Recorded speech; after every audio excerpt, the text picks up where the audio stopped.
Planning commission ने अपने assessment में गलती की थी और उसको सार्वजनिक करके और भी बड़ी गलती की थी। लेकिन कम से कम अब उन्होंने मान लिया कि हाँ, हमसे मिस्टेक हुआ था। जो चिंता है मुझे ये कि कहीं सरकार की नीतियां तो इन आंकड़ों पर आधारित नहीं है। सरकार की नीति है क्या, ये समझ बिल्कुल नहीं आ रहा। और अब वो स्थिति आ गई है कि रायता फैलना शुरू हो गया है, चारों तरफ संख्या बढ़ रही है। और अब मुझे लगता है कि बीमारी को सुलझाने या उसे रोकने की बजाय सबका ध्यान इसमें है कि किसको उसका इल्जाम दिया जा सके। पहले तो यह था कि ट्रेन चलाएंगे नहीं, फिर यह था कि ट्रेन में सीटें खाली छोड़ के भेजेंगे। अब यह है कि बस जाओ, दफा करो इनको, किसी तरह से निकालो, मुसीबत मेरे यहां से निकले। कुछ ऐसी अप्रोच आ गई है जो बहुत अच्छी नहीं है। और सरकार ने जो गाइडलाइंस दी है मुझे समझ नहीं आता। गाइडलाइन कहता है कि हवाई जहाज चलेंगे, अच्छी बात है, हवाई जहाज चलेंगे, लेकिन हवाई जहाज से जो लोग उतरेंगे उनको क्वारंटाइन नहीं किया जाएगा, और जो लोग पैदल चल के आ रहे हैं उनको क्वारंटाइन किया जाएगा। वे कैसी गाइडलाइन है? क्या इसका कोई प्रमाण है कि जो लोग पैदल चलते हैं उनको कोरोना वायरस ज्यादा लगता है, जो हवाई जहाज में चलते हैं उनको कम लगता है? संभावना तो यह है कि उनको ज्यादा होने की गुंजाइश है जो हवाई जहाज में चलते हैं। इसके बारे में क्यों नीति है? सरकार की तरफ से कोई स्पष्टीकरण नहीं है। मामला यही है कि बड़े साहब के लिए एक अलग तरह के नियम, साधारण लोगों के लिए दूसरी तरह के नियम।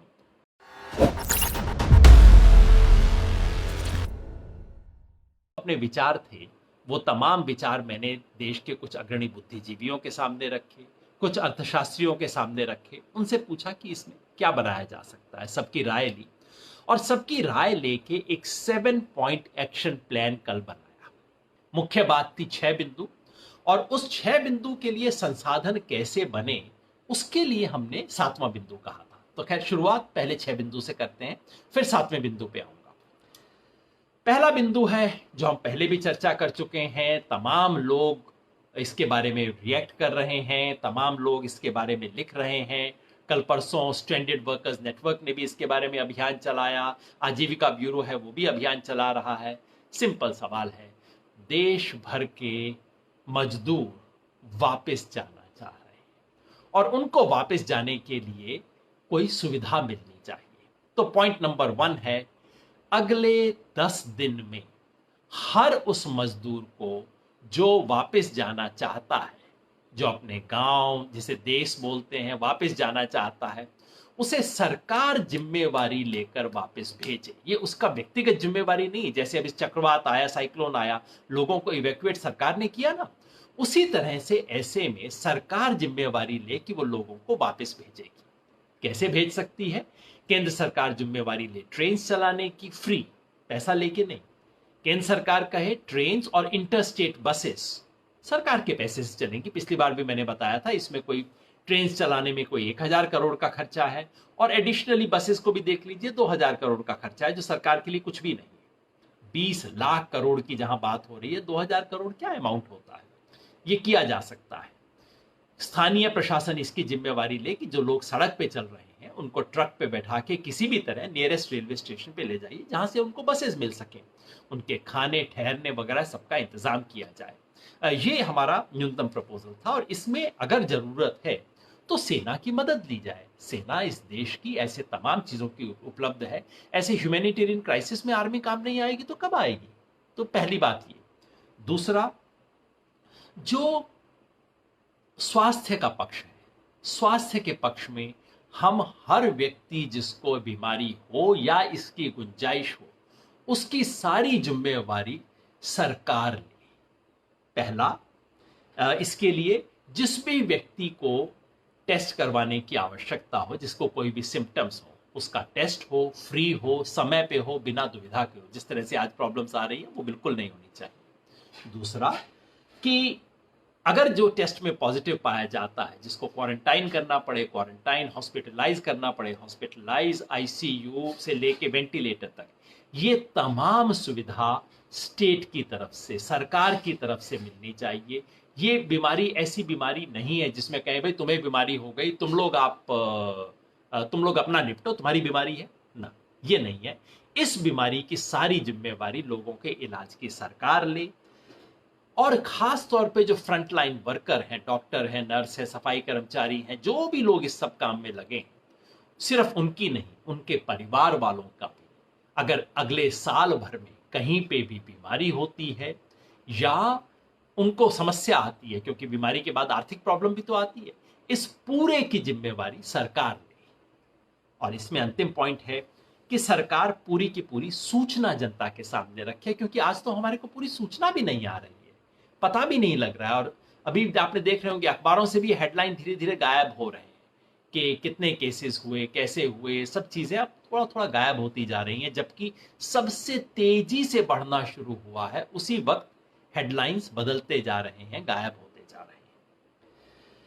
तीसरा हमारा बिंदु है खाने के बारे में, जो बात मैंने कई बार कही है कि इस वक्त जरूरत है कि कोई भूखा ना रहे। उस देश में जो कि 21वीं सदी में पूरी दुनिया को नेतृत्व करने का दावा करता है, उसमें कहीं कोई भूखा रहे, कोई शर्म की बात है हमारे लिए। इसके लिए हर व्यक्ति को राशन, उनको भी जिनके पास राशन कार्ड नहीं है, उसका तरीका हमने बताया है। और ऐसे में राशन का मतलब 10 किलो गेहूं चावल, 1.5 किलो दाल, 800 मिलीलीटर तेल, एक साबुन, नमक, इस तरह का पैकेज दिया जाए। ये अगले 6 महीने तक हर व्यक्ति को दिया जाए। देश अफोर्ड कर सकता है, हमारे पास इतना गेहूं चावल है, इतना तमाम चीजें हैं और संसाधन हैं इस देश के पास ये करने के लिए, ताकि कोई भूखा ना रहे। इसी से जुड़े हुए बिंदु हैं कि आईसीडीएस और मिड डे मील स्कीम वगैरह जो चल रही हैं, उन सब स्कीम्स को पहले से बेहतर किया जाए। और जब वहां स्कूल नहीं चल रहा है तो मिड डे मील का राशन घर पहुंचाया जाए, जिसकी व्यवस्था उस कानून के अंदर की हुई है। कोई कानून बदलने की जरूरत नहीं है, बस ये किया जा सकता है। चौथी बात, 200 दिन की गारंटी काम की। आज मनरेगा की योजना है। मनरेगा की योजना में क्या है कि आपको साल में 100 दिन की गारंटी है। गारंटी कागज पे है, वास्तव में 45 दिन के करीब मिलता है। हम कह रहे हैं कि इसे 200 दिन की गारंटी कीजिए हर परिवार के लिए। अगले साल भर के अंदर 200 दिन मिल गया खाना, 200 दिन का काम मिल गया, तो समझिए भूखा तो फिर वो व्यक्ति नहीं रहेगा। अपनी न्यूनतम चीजों का जुगाड़ तो फिर वो व्यक्ति कर लेगा, अगर उसको इन सब के माध्यम से कुछ पैसा आना शुरू हो गया। शहरों के अंदर क्या किया जाए, शहरों में 100 दिन रोजगार देने की हर व्यक्ति के लिए गारंटीड स्कीम का शुरुआत करना चाहिए। कम से कम अगले 1 साल के लिए हम ऐसा एक स्कीम बनाएं जिसमें हम 100 दिन के काम की गारंटी दें। ये दोनों बात हमने कही शहर और गांव के बारे में। और मनरेगा में जो पीस मील के हिसाब से दिया जाता है, बहुत मुश्किल होता है लोगों के लिए इस वक्त, खासतौर पे इतनी गर्मी में काम करना। उनको दिहाड़ी के सहारे से दिया जाना चाहिए। पांचवा बिंदु हमारा है कि इसमें जो हर व्यक्ति जिसको नुकसान हुआ है किसी भी तरह का, उसके नुकसान की भरपाई की जाए। जिसको सैलरी मिलती थी, सैलरी रुक गई है, उसको कोई ना कोई भरपाई हर्जाना दिया जाना चाहिए। किसान जिसके फसल का नुकसान हो गया, फसल बर्बाद हो गई है, उसको हर्जाना मिलना चाहिए। जिन लोगों का धंधा खत्म हो गया है, चाहे वो रेहड़ी पटरी वाले हों, छोटे दुकानदार हों, उनको एक मुश्त सहायता मिलनी चाहिए। और जो कंपनियां अपने वर्कर्स को पैसा नहीं दे पा रही हैं, उन कंपनियों को सरकार कुछ उधार दे ताकि वो अपने वर्कर्स को पेमेंट तो कर पाए। ये सब प्रस्ताव हमने रखे हैं रोजगार के बारे में। छठा प्रस्ताव है कि तब तक ब्याज ना लिया जाए जब तक अर्थव्यवस्था सुधरे ना। किससे ना लिया जाए? वो किसान जिसने केसीसी का लोन लिया है, उससे ब्याज मत लीजिए, 6 महीने के लिए उसको मुक्त कर दीजिए।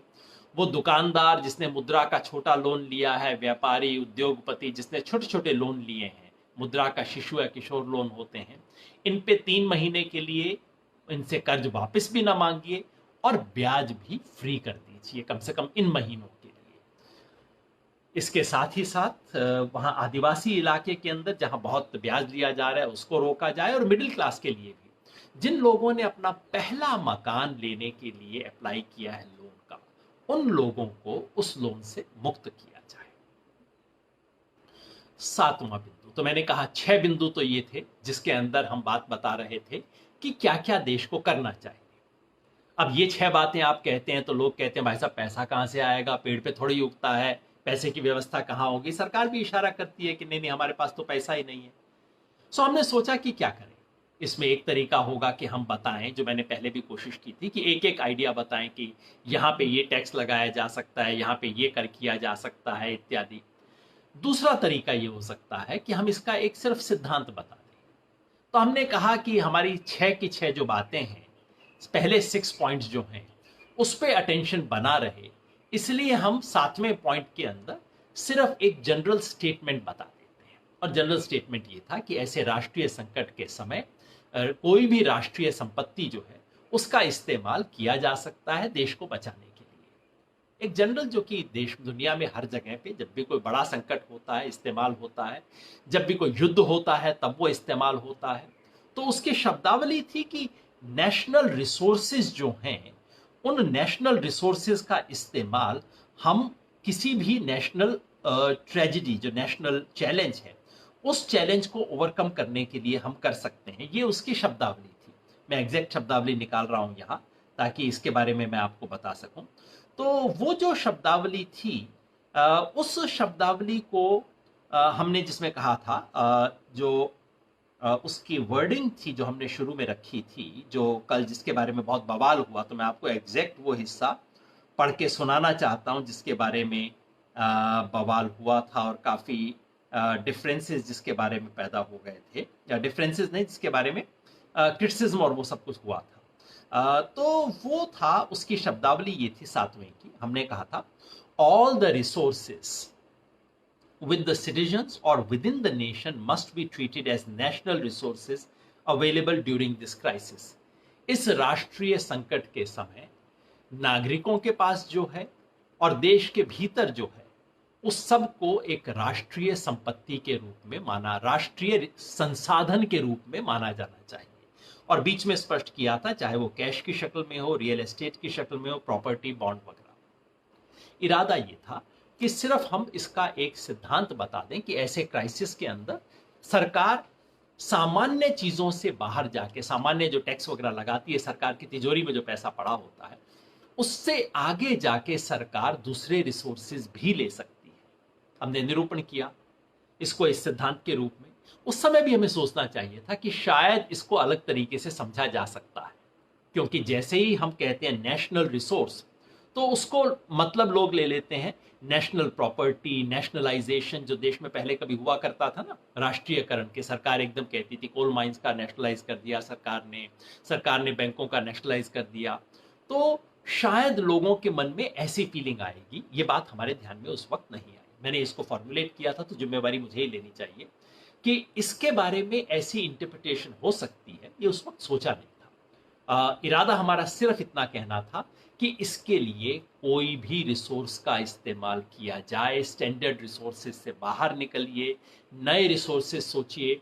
और हम इस सब बहस में नहीं जाना चाहते थे कि एग्जैक्ट प्रॉपर्टी टैक्स हो या कि दूसरे तरह का टैक्स हो, कोई लेवी हो, रिजर्व बैंक से लिया जाए, क्या किया जाए, क्योंकि हमें लगा कि अगर हम उसमें जाएंगे तो लोग पहले 6 बिंदुओं को छोड़ के सारी चर्चा 7वें पे शुरू कर देंगे। और दरअसल हुआ फिर वही जो हम नहीं चाहते थे।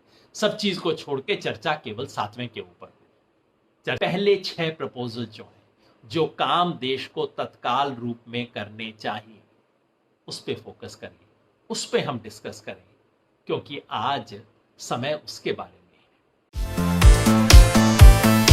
अगर आपको हमारे वीडियोस पसंद आए तो प्लीज लाइक करें, सब्सक्राइब करें और शेयर करें।